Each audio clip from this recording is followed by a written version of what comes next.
Selamat pagi anak-anak, mari kita siapkan hati dan pikiran kita untuk memulai devosi kita pada pagi hari ini.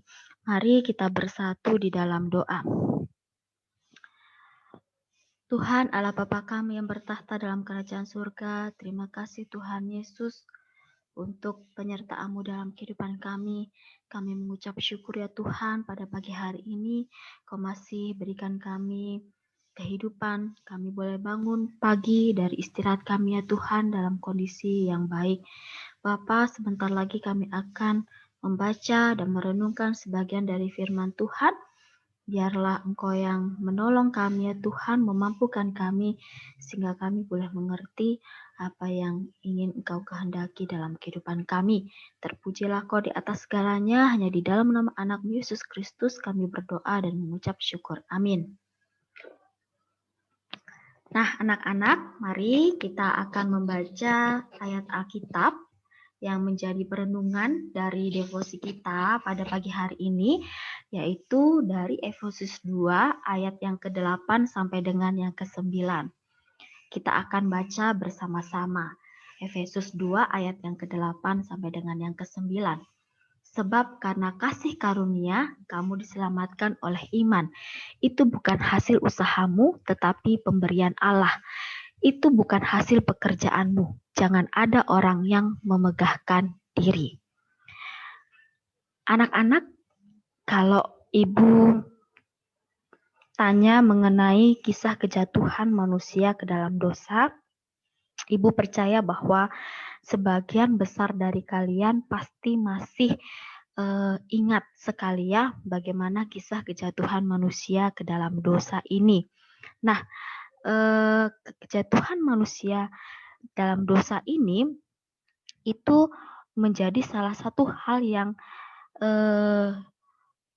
membuat kita tidak dapat memahami, membuat kita tidak dapat mempercayai Injil atau firman Tuhan. Mengapa? Karena hati pikiran kita itu semuanya terselubung dengan dosa. Sementara firman Tuhan Allah itu adalah kudus. Jadi sesuatu yang berdosa tidak akan dapat memahami Allah yang kudus. Begitu ya nak ya. Nah, oleh karena itu apabila kita pada saat ini memiliki iman sejati, kita bisa percaya bahwa Kristus yang menyelamatkan kita itu semua bukan karena pekerjaan kita, tetapi karena pekerjaan Roh Kudus. Anak-anak, tadi kita sudah baca di dalam Efesus 2 ayat yang ke-8 sampai dengan yang ke-9 dikatakan bahwa sebab karena kasih karunia kamu diselamatkan oleh iman. Itu bukan hasil usahamu, melainkan pemberian Allah. Itu bukan hasil pekerjaanmu. Jangan ada orang yang memegahkan diri. Ya, jadi segala hal yang baik yang kita kerjakan, kita jadi anak yang baik di rumah, kita patuh terhadap orang tua, kita tidak mencontek di kelas, kita melakukan kebaikan. Tetapi kalau tujuannya itu hanya untuk mendapatkan kehidupan kekal, maka usaha yang kita lakukan itu akan sia-sia.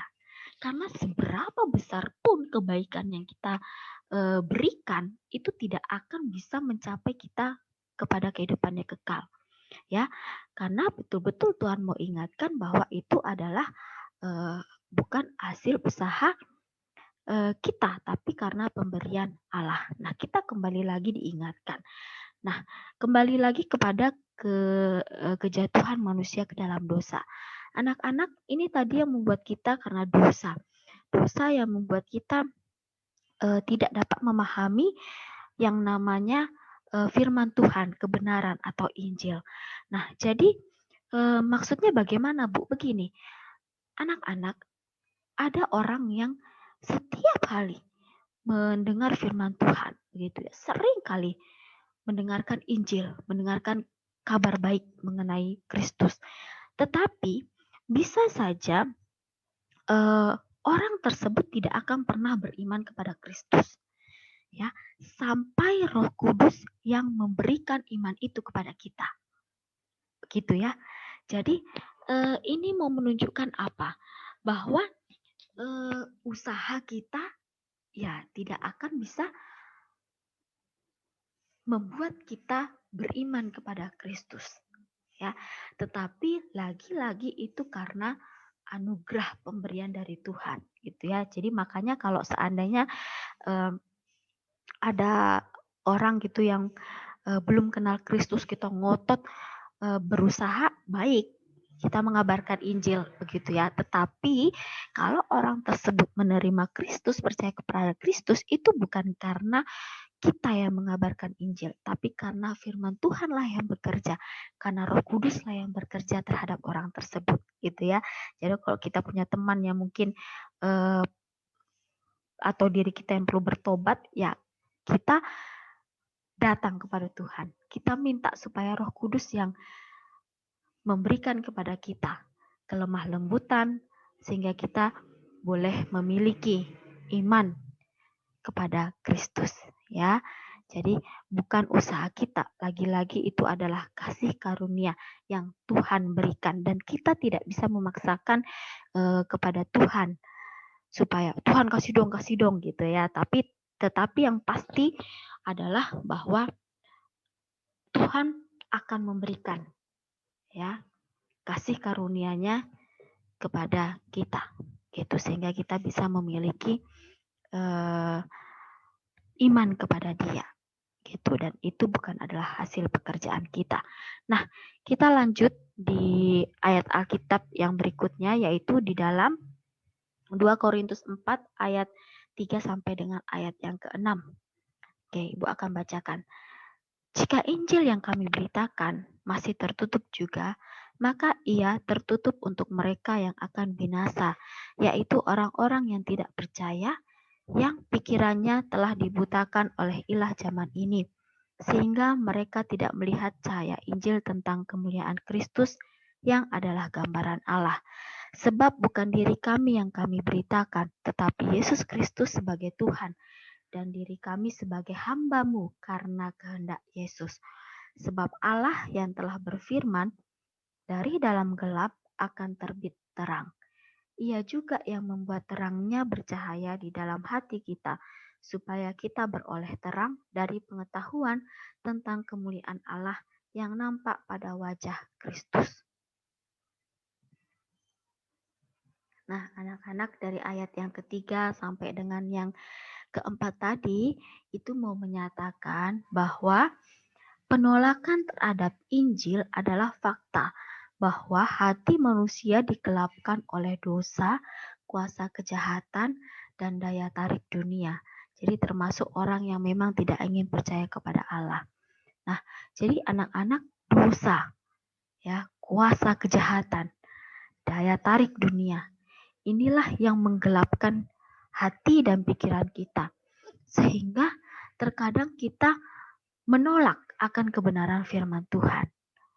Nah, sekarang kita bisa refleksikan ya, kira-kira dosa apa sih yang saat ini sedang menggelapkan diri kita? Apakah dosa kita tidak dapat mengendalikan diri kita atau yang lainnya? Ya, nanti kalian boleh renungkan itu.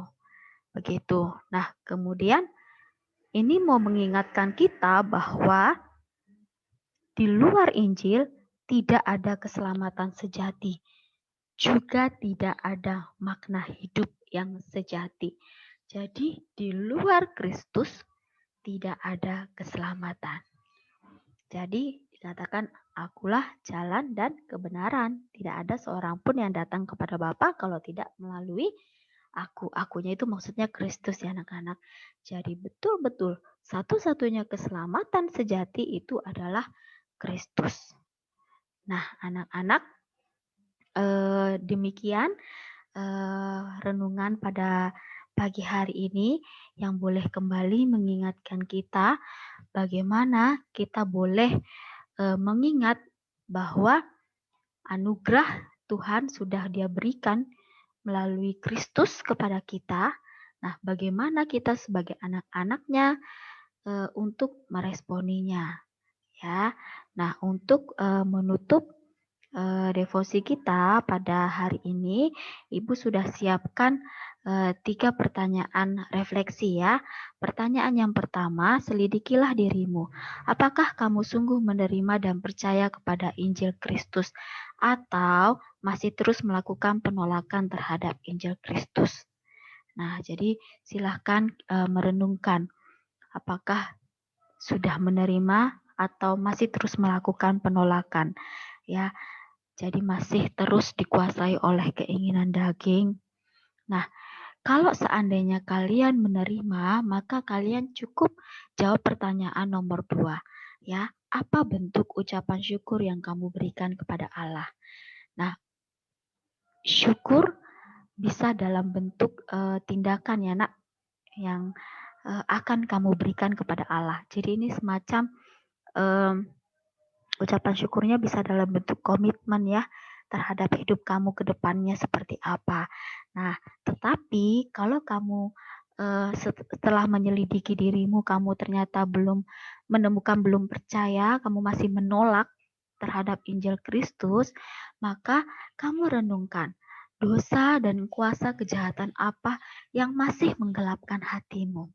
Ya, kemudian kamu berdoa, minta pertolongan kepada Tuhan, supaya kiranya Tuhan yang menolong, sehingga memampukan kamu untuk bisa terlepas dari belenggu dosa tersebut.